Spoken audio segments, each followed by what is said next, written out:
Hey everybody, what's going on? And welcome to another video. And as always, before we get started today, I'd just like to take a quick moment to welcome all my new subscribers and to thank everybody who's been leaving me comments and messages down below. Thank you guys, I really appreciate it. And wow, when I did that poll between which ship I would cover next, Britannic or Estonia, I really thought it'd be a little bit more of a neck and neck race because I mean, based on my live chats and my comments, it seemed like just as many people were interested in Britannic as they were Estonia, but man, Britannic won by a landslide. So, all right, guys, Britannic will be the next ship that I cover. Now, I don't think it'll be the next video on this channel, but I will try to get to that video sometime within the next week or two. So just keep your eye out for that, and I will make an announcement when I start working on it. So, all right, well, that's that.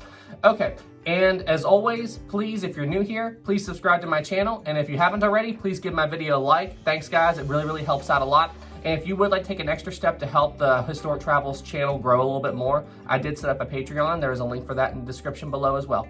All right, guys. Well, hey, without any further ado, let's get into today's topic. As we all know, on the night of April the 14th, 1912, RMS Titanic struck an iceberg on the starboard side below the waterline and slowly began to sink. However, even though the Titanic had been mortally wounded by the iceberg, during the initial part of the sinking, the Titanic was holding up very well considering how much damage the iceberg had given off. It was actually holding up so well that the passengers on board the ship didn't even know the Titanic was in trouble for quite some time after the collision. However, all that changed during the last 10 to 15 minutes of the Titanic's life.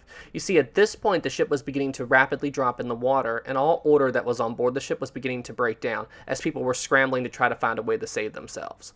So what we're going to be doing in this video is we're going to be taking an in-depth look at the last 10 to 15 minutes of the Titanic's life, basically covering the point from right when the bridge begins to go under to the final plunge of the stern.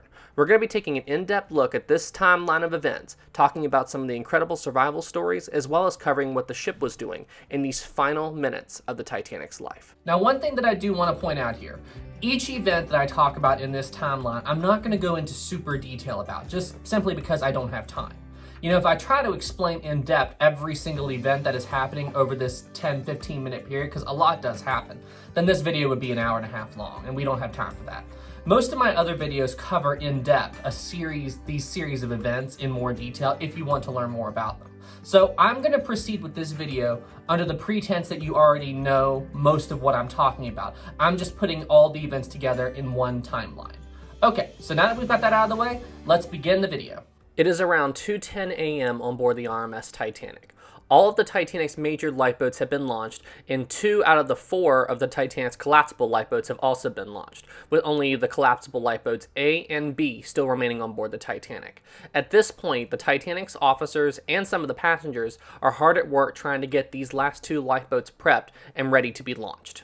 On the starboard side of the Titanic, the officers, with help from some of the passengers, were able to get collapsible A from the roof of the officers' quarters down to the main boat deck. At this point, the crew was frantically trying to get this lifeboat prepped and ready for launch as the ship's final plunge was beginning. However, the crew didn't have as much luck on the Titanic's port side. You see, during the final stages of the sinking, the Titanic had begun to develop a very sharp list to port, which means the Titanic was leaning heavier on the port side than on the starboard. So because of this port list, when the officers on the port side tried to push collapsible B off of the roof of the officers' quarters, it ended up flipping and falling over upside down, making it impossible to properly prep and launch this lifeboat. Now, right around the time collapsible B was pushed from the roof of the officers' quarters down to the main deck, Titanic's 2 wireless operators, Jack Phillips and Harold Bride, did come out of their cabin and came up onto the main deck. However, in all the chaos and everything that was going on, they ended up getting separated from each other. So Harold Bride went to try to help get collapsible B off of the roof of the officers' quarters down to the main deck. And in the process, when the boat fell and flipped upside down, it ended up pinning Harold Bride to the main boat deck, and he was trapped underneath the upside down lifeboat. And he was stuck there until the Titanic literally sank out from underneath him and the lifeboat floated off. And believe it or not, he would end up surviving the evening. He just swam out from underneath it and climbed on top of the lifeboat. Very crazy survival story, if you ask me. Now, while all of this was going on, at the exact same time, the Titanic's bridge was beginning to rapidly sink.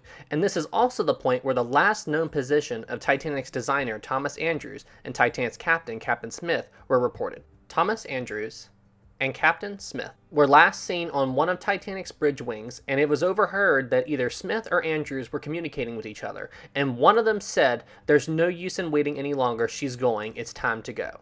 So both Thomas Andrews and Captain Smith were last seen jumping over the bridge railing of the Titanic into the sea, and this was the last time both men would ever be seen alive.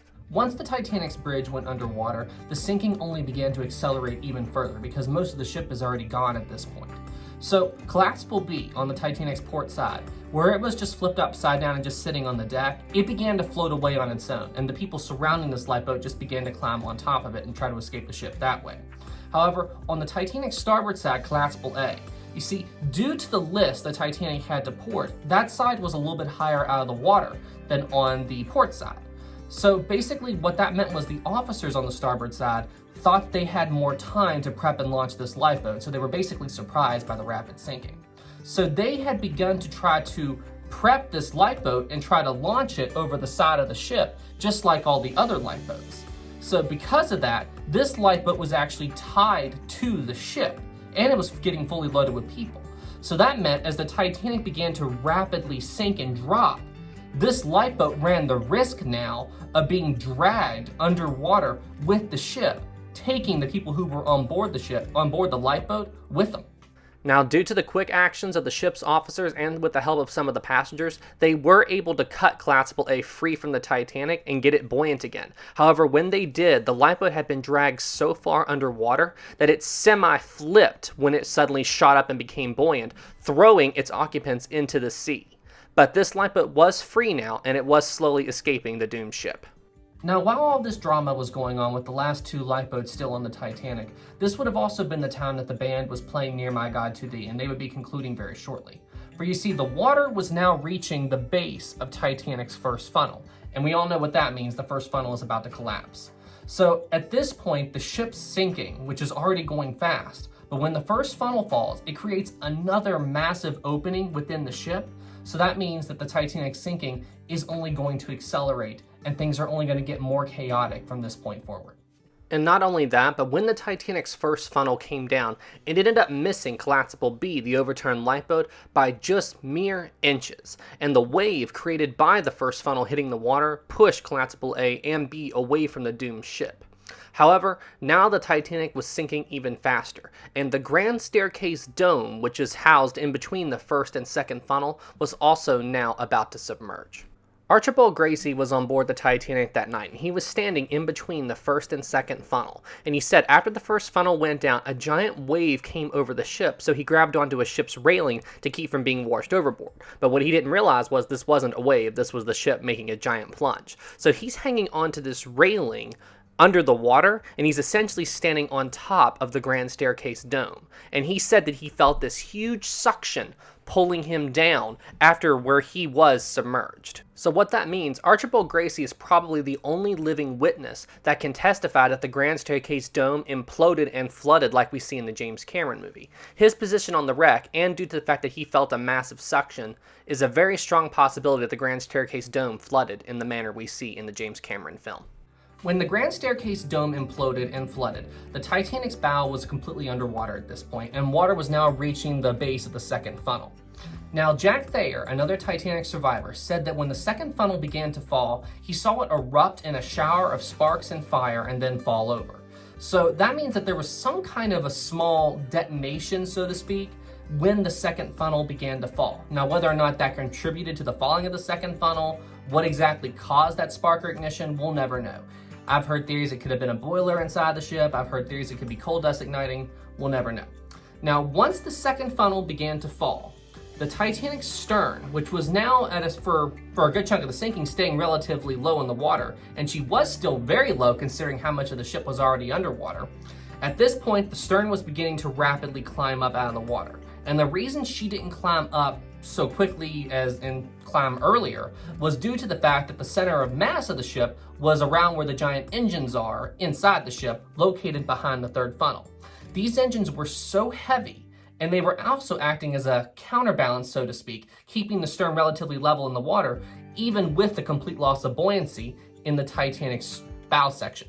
But you see, even with this Titanic center of mass being where the engines are, with that much buoyancy gone, essentially the whole front half of the ship, or more than half of the ship at this point, the stern was now going to begin to rapidly climb out of the water. And for the unlucky souls that are still clinging to the Titanic stern trying to stay out of the water, they were about to experience and witness a new level of horror that none of them have ever seen or experienced before. For anyone still on the Titanic at this late stage in the sinking, their thoughts would most likely be, I need to get as far aft as possible, meaning get as close to the back of the ship as I possibly can, which means everybody would be running uphill towards the back of the Titanic as the stern is climbing higher and higher out of the water. But now what you got to remember, that wouldn't be so easy, and it wouldn't be easy for two reasons. Number one, it's due to the increasingly harsh angle that the stern is getting as it's climbing higher and higher out of the water. And number two, remember that the Titanic was class segregated. So that meant that depending on what deck you were on, it wasn't always simple to move from one deck down to another deck. Now, in some places they had ladders you could climb to move from one deck to another, but imagine crowds of people congregating around one of these ladders trying to climb down it, and at the same time, the angle at which the ship is at is getting higher and higher out of the water. So you quickly got these massive clumps of people all basically stuck, unable to proceed any further. All the while, the ship is sinking faster and faster, and the stern is climbing higher and higher out of the water. The last sinking animation that Titanic Honor and Glory team did really showcases what I was just talking about very well. You can see these massive congregations of people all crowding around these railings and bulkheads, trying to move to the back sections of the ship, but depending on where they are, they can't really proceed anymore. This animation really showcases the absolute nightmare that these people would have been experiencing in the Titanic's final moments. Now, those people who were still clinging to the Titanic, many of them were wearing, or most of them were wearing life jackets, and many people at this point thought that they were probably better off to jump rather than ride the Titanic down. However, if you were wearing a life jacket, jumping from the Titanic, especially if you were near the stern, would be most likely one of the worst things you could possibly do. You see, depending on how high you jump from, when you hit water isn't always a soft way to make a landing. If you jump from a certain altitude and you hit the water, it's essentially like hitting concrete, you know?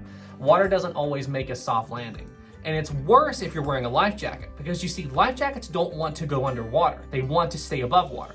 So that means that if you were standing at the back of Titanic, especially right at the stern, and the angle was getting higher and higher out of the water, and you jump, as soon as you hit the water, your body wants to go down, but the life jacket doesn't. It wants to stay up. So that means that when you hit the water, it would be almost just like hitting land. And it'd be even worse if you landed feet first. Your life jacket could shoot up with such force that, I mean, I'm not trying to be gross here, but it could literally just break your neck upon making contact with the water if you land feet first. So honestly, if you jump off of the Titanic wearing a life jacket, depending on how you hit the water, honestly, you'd be better off jumping from the ship without a life jacket on and then put one on after you made contact with the water, if that was even possible. As the Titanic's stern continued to climb higher and higher out of the water with her lights still burning, survivors said they heard a loud bang come from deep within the ship. Then right after this bang was heard, the Titanic split right down the middle and the stern fell back level while the bow section began to rapidly sink. The Titanic broke in half just in front of the third funnel, and once she did, the Titanic's main power system did go out. However, an emergency generator did kick in, keeping a few lights on here and there post-breakup.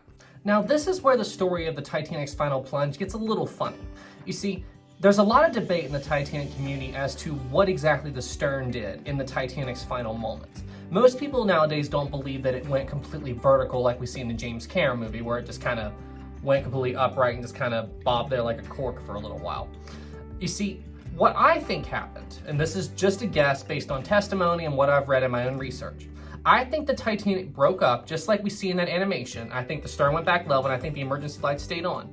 But you see, I think it was a little bit of a combination of a sideways sinking and going vertical.